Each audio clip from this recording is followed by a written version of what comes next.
A lot of bass lines that probably originated in blues have since found their way into R&B, rock and roll, gospel, soul and funk music. Many of these are arpeggio-based, as demonstrated in our previous lesson.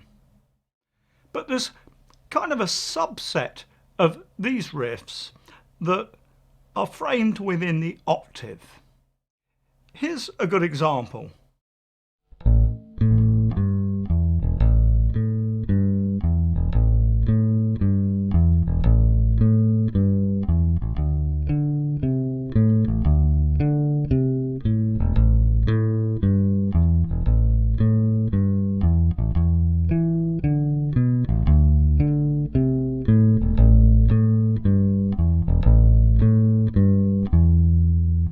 So that's using the first, the octave, the flat seventh and the fifth note of the major scale.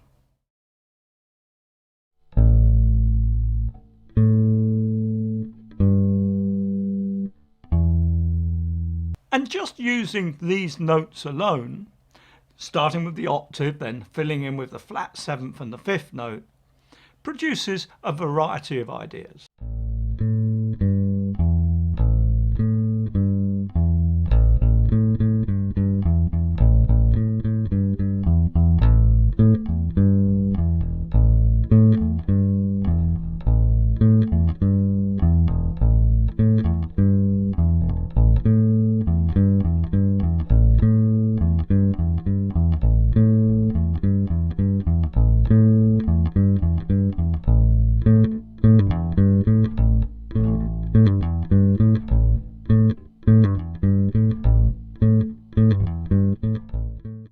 But as well as starting with the ascending octave, you can also create bass lines that end on the descending octave. And a good place to start these is on the fifth, like this.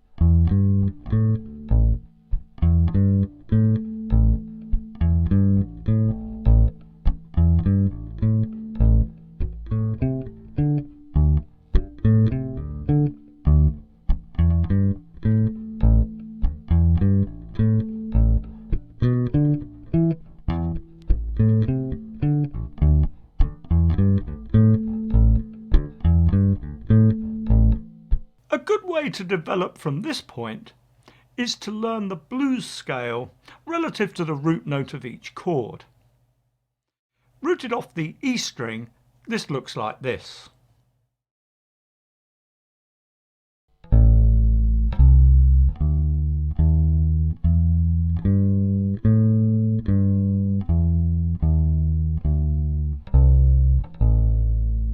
But I tend to find that accessing this flat third note here is quite awkward for easy fingering. So I tend to add that note in only in the top octave, like this.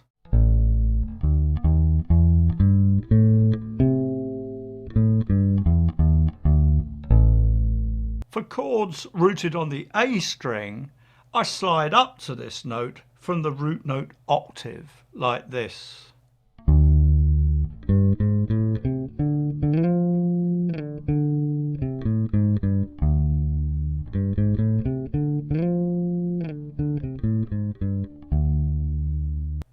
Again, we can frame our bass lines either using the octave at the start of the riff, like this,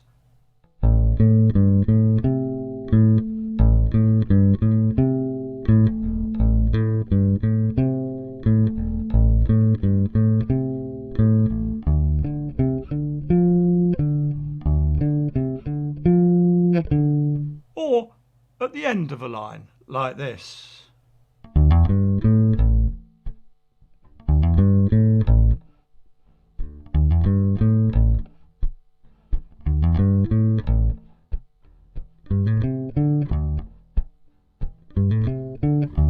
And notice with the extra notes from the blues scale, we could start a riff like that either on the fourth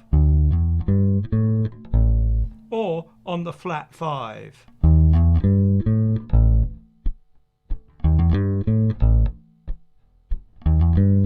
Or even run all three of them together.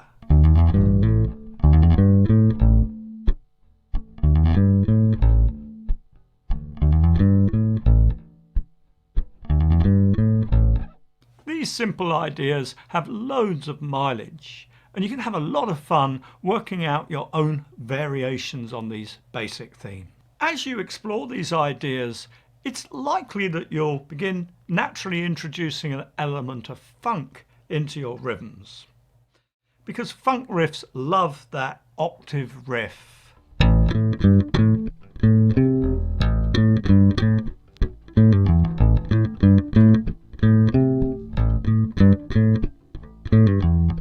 And this may well then develop into the desire to start using a slap technique.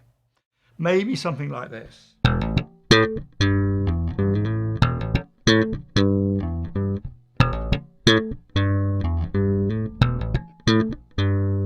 Let's take a closer look at exactly what my right hand is doing here. So the first thing is you have to get your right hand very, very floppy, very relaxed and loose. Then there's 4 stages really to this riff. The first thing is I'm throwing the edge of my thumb here, the hard edge, against the open E string right up here at the top frets to get that percussive metallic sound. Literally throwing the hand and pinging the string off the frets. Then this is followed by a hammer on with my left hand here, hammering on the note at fret 5.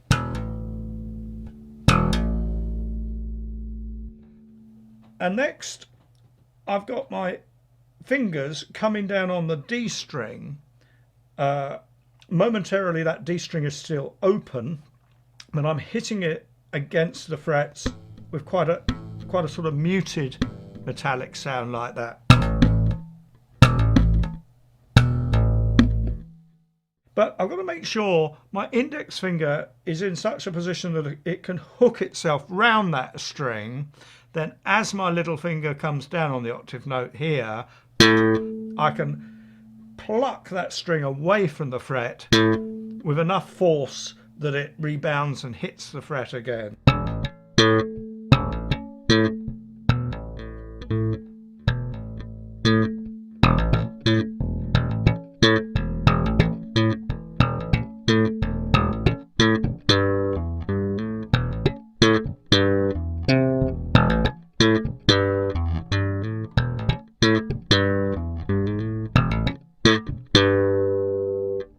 So those are some of the fundamentals of the slap technique.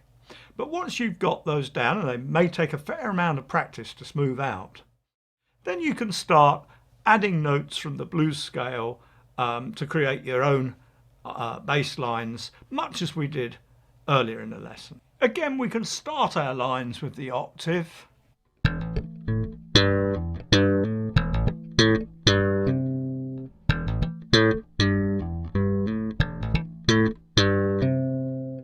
Or use them at the end of a line.